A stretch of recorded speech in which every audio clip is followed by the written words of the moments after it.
Magandang araw mga pre. Update tayo sa ating munting manukan. Titingnan natin kung ano yung mga nabago dito. So magsimula tayo dito sa ating mga running 1 month old na mga sisiw. 3 weeks old.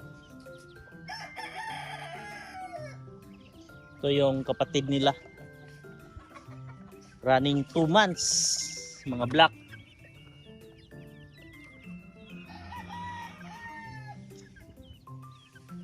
Two months old. Ito yung 4 months old natin. Running 5. Malatuba. Gilmore. So ito yung kinuha ni Boss Rashid sa atin. Ihatid natin to mamaya sa Iligan City. Isang gray, isang malatuba. Salamat Boss Rashid.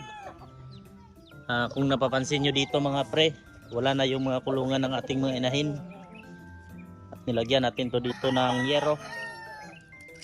Pinakpan natin para hindi makita yung loob.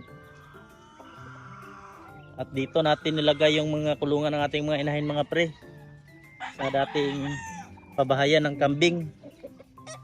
Mas maganda dito dahil hindi sila na uulanan at naiinitan.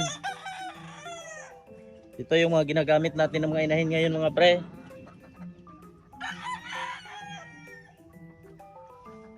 Yun no, may isang itlog.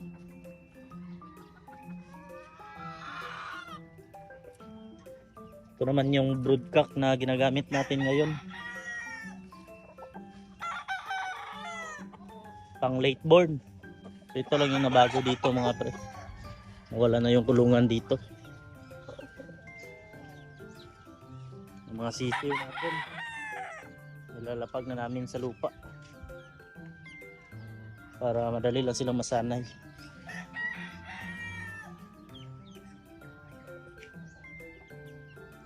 So yun lang muna sa ngayon mga pre.